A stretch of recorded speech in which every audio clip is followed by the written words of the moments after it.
unnecessary harm to the security of our families and our nations.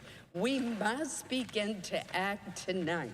We must not delay any longer.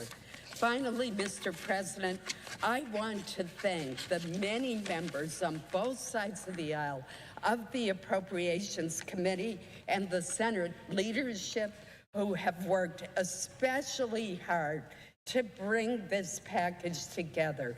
And I would be remiss if I did not also thank our staff. My staff missed an entire night's sleep to get this package together and get the job done. Thank you, Mr. President.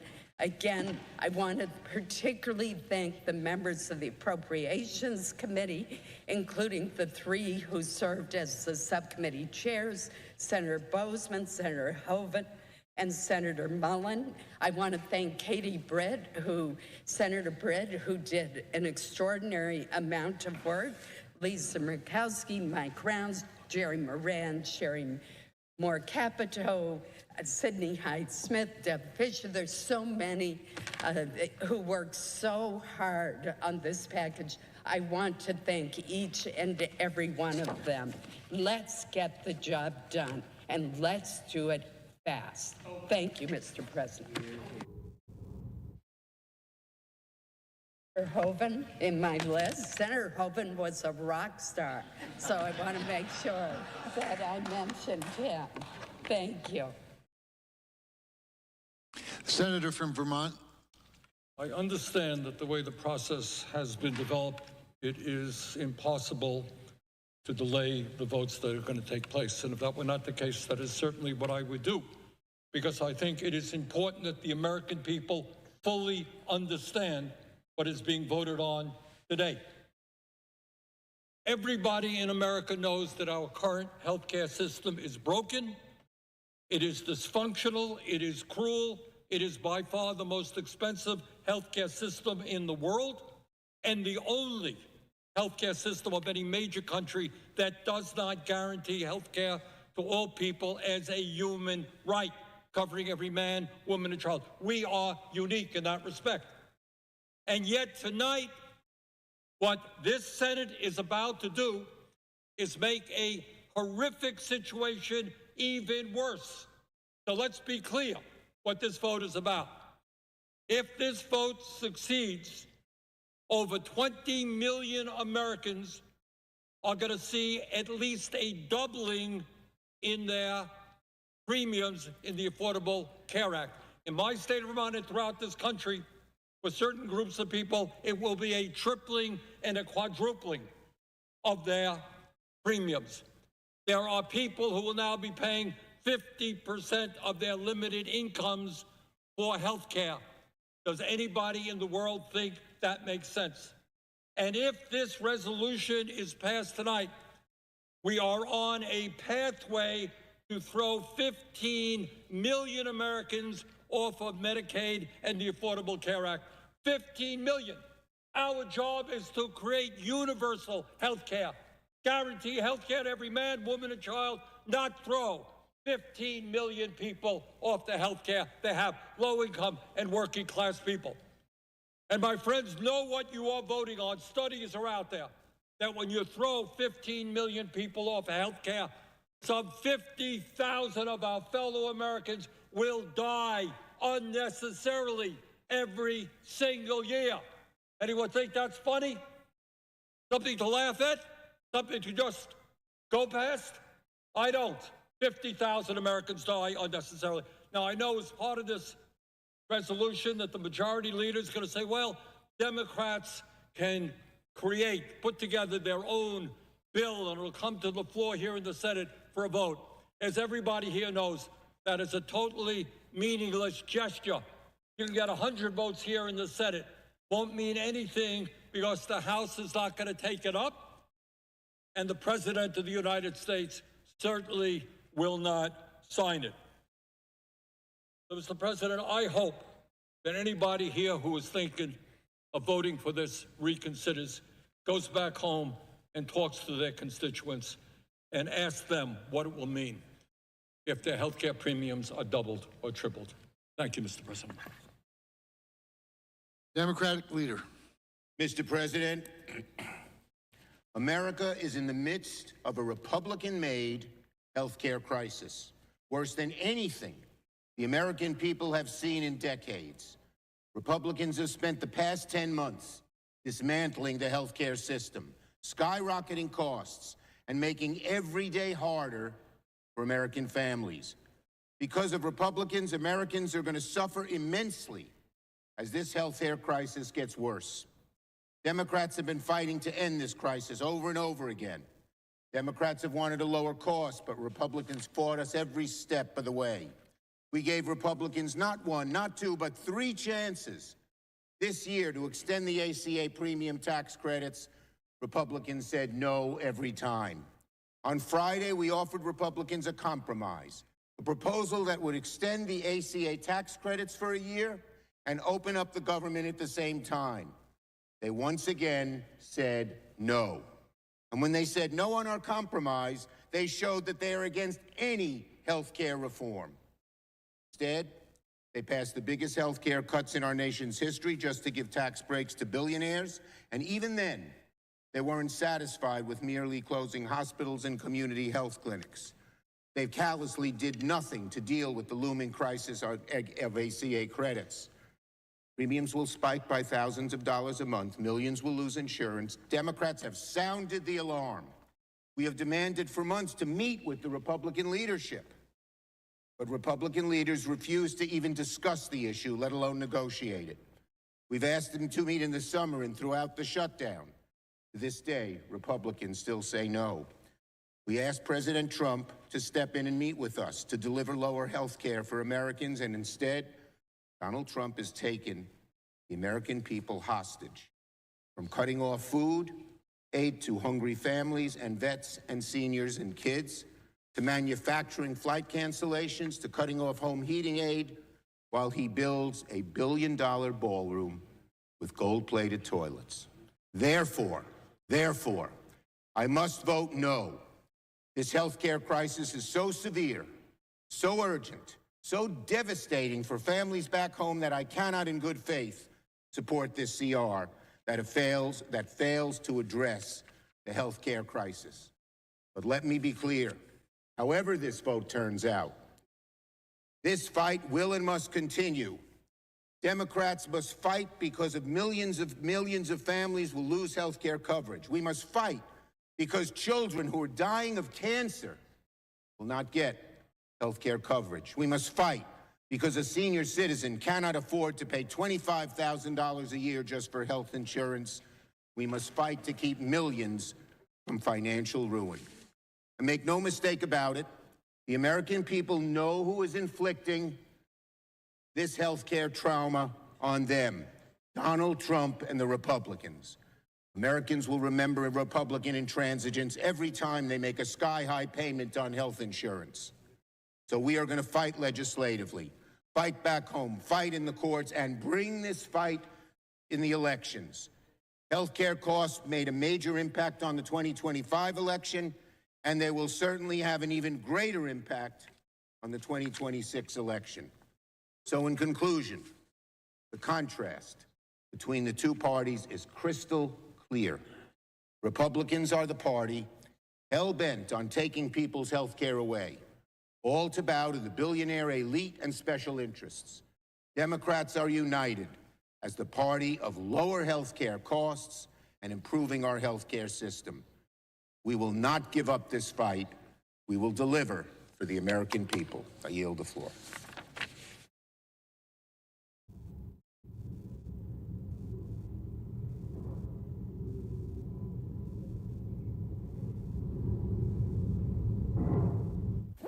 Mr. President. Comme nous te promettons, Madame Monsieur, nous avons suivre le débat qu'a fait au niveau du Sénat République là, dans le cadre des sessions qui étaient censées convoquer pour West Utah, fini avec question gouvernement américain qui shut down là. Donc, il y a une proposition, côté que Monsieur a voté aussi pour aussi que Utah capable de finir avec le dossier si là et que le gouvernement qui shut down même, il peut arriver dans la phase si là, il peut passer à vote comme ça. And so, in a just a few minutes, I will call up the vehicle for a clean continuing resolution packaged with 3 bipartisan year-long appropriations bills: agricultural appropriations, military construction, VA appropriations, and legislative branch appropriations. These bills will fund SNAP for the entire fiscal year. They will fund WIC for the entire fiscal year. And they will fund our veterans for the entire fiscal year. After 40 days of uncertainty, I'm profoundly glad to be able to announce that nutrition programs, our veterans, and other critical priorities will have their full-year funding. And my goal is to quickly move to other full-year appropriations bills. As I've said many times, I firmly believe that the way to fund the government is by passing appropriations bills through regular order, a process that gives senators from both parties the fullest chance to make their voices heard. Mr. President, I also want to mention health care. There's been a lot of talk over the last several weeks on both sides of the aisle about the health care crisis in this country. And I'm thankful to be able to say that we have senators, both Democrat and Republican, who are eager to get to work to address that crisis in a bipartisan way.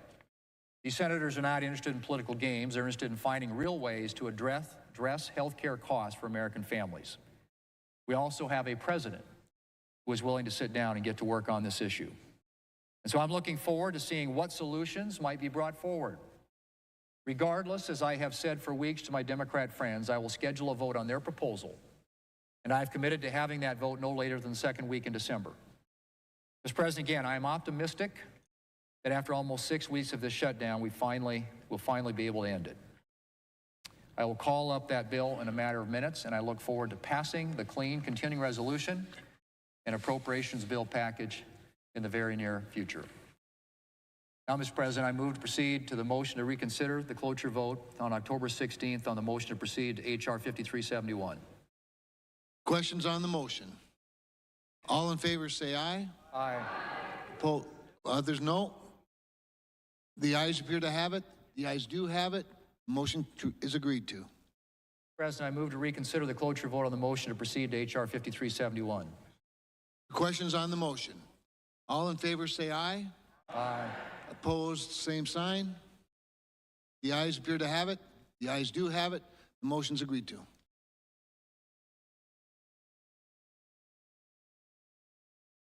The clerk will report the motion to invoke cloture. Cloture motion. We, the undersigned senators, in accordance with the provisions of Rule 22 of the Standing Rules of the Senate, do hereby move to bring to a close debate on the motion to proceed to Calendar 168, H.R. 5371, an act making continuing appropriations and extensions for fiscal year 2026 and for other purposes. Under the previous order, the mandatory quorum call under Rule 22 has been waived. Question is it the sense of the Senate that debate on the motion to proceed to H.R. 5371, an act making continuing appropriations and extensions for fiscal year 2026 and for other purposes shall be brought to a close upon reconsideration? The yeas and nays are mandatory under the rule. The clerk will call the roll. Ms. Alsobrooks. Ms. Baldwin. Mr. Banks. Mr. Barrasso. Mr. Bennett. Mrs. Blackburn.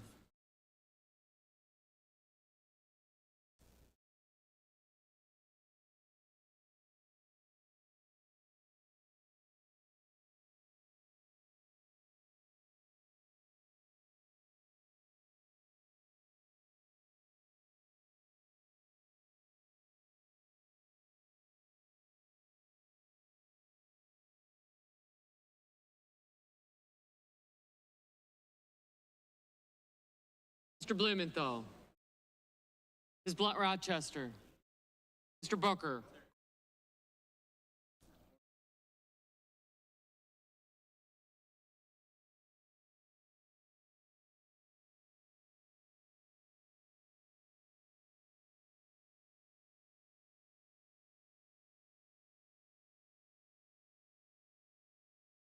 Mr. Booker. Mr. Bozeman.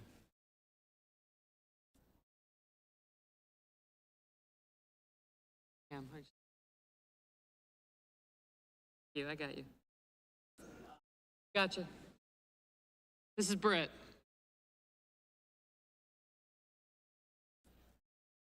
Mr. Budd. Ms. Cantwell.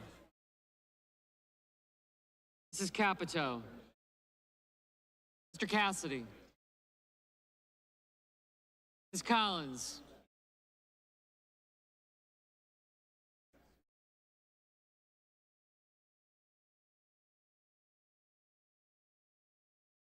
Mr. Coons.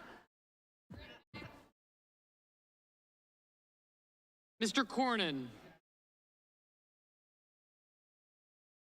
Ms. Cortez Masto. Mr. Cotton. Mr. Kramer.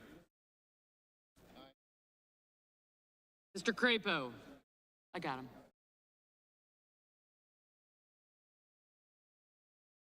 Mr. Cotton. Mr. Kramer, Mr. Crapo. Mr. Cruz, Mr. Curtis, Mr. Daines. Ms. Duckworth, Mr. Durbin. Ms. Ernst. Mr. Fetterman, Mrs. Fisher, Mr. Gallego, Mrs. Gillibrand, Mr. Graham, Mr. Grassley, Mr. Haggerty, Ms. Hassan, Mr. Hawley, Mr. Heinrich, Mr. Hickenlooper, Ms. Hirono, Mr. Hoven, Mr. Husted, Mrs. Hyde-Smith, Mr. Johnson, Mr. Justice, Mr. Kane, Mr. Kelly, Mr. Kennedy, Mr. Kim, Mr. King, Ms. Klobuchar, Mr. Langford, Mr. Lee, Mr. Lujan, Ms. Lummis, Mr. Markey, Mr. Marshall, Mr. McConnell,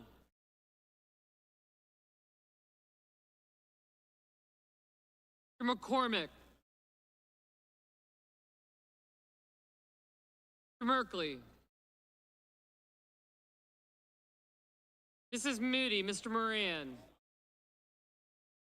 Mr. Marino, Mr. Mullen, Ms. Murkowski,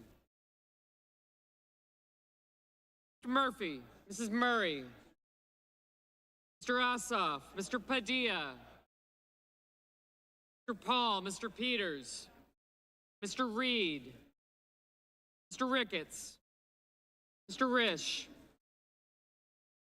Ms. Rosen, Mr. Rounds, Mr. Sanders, Mr. Schatz, Mr. Schiff, Mr. Schmidt,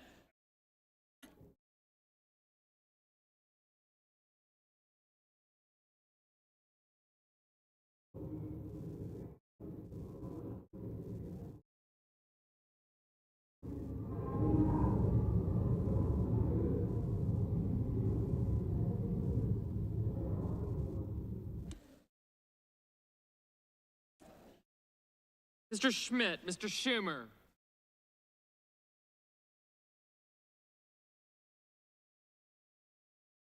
Mr. Scott of Florida, Mr. Scott of South Carolina, Mrs. Shaheen,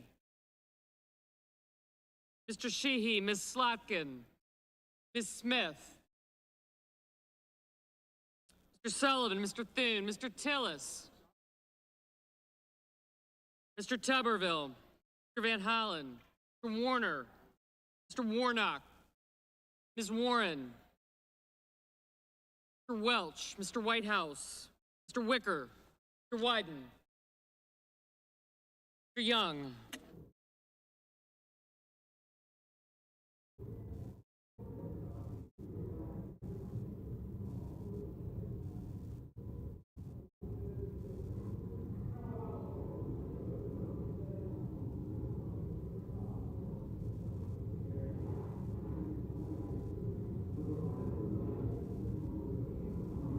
Senators voting in the affirmative: Barrasso, Blackburn, Bozeman, Britt, Budd, Capito, Cassidy, Collins, Cotton, Kramer, Cruz, Curtis, Daines, Durbin, Fisher, Graham, Haggerty, Hoven, Husted, Hyde-Smith, Payne, Kennedy, King, Lankford, Lummis, Marshall, McCormick, Moody, Moran, Marino, Mullen, Murkowski, Ricketts, Rounds, Schmidt, Sheehy, Sullivan, Thune, Tuberville, Wicker, and Young.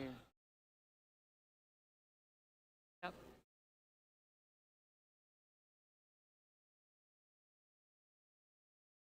Senators voting in the negative: Baldwin, Bennett, Cantwell, Duckworth, Hirono, Kelly, Kim, Markey, Padilla, Paul, Reed, Sanders, Warner, and Welch. Mr. Hickenlooper, no.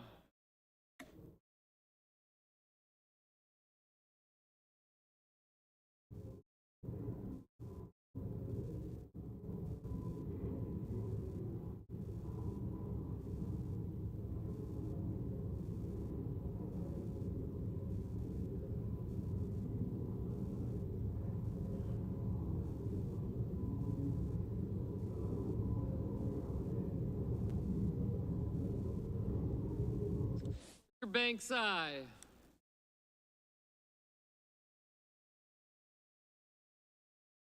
Mr. Schatz, no.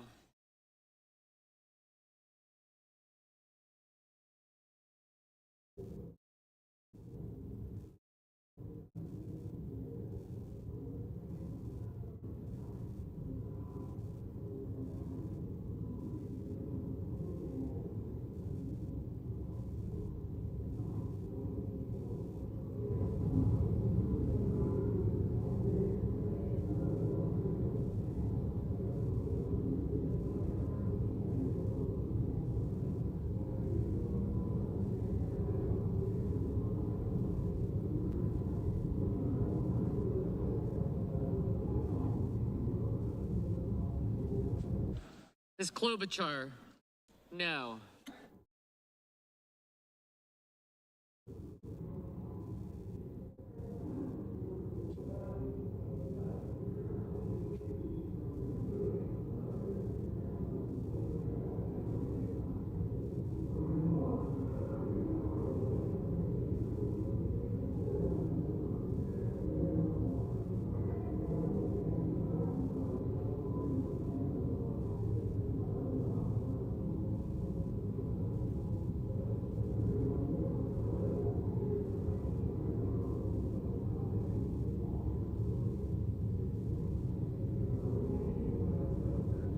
If you're just tuning in right now, we are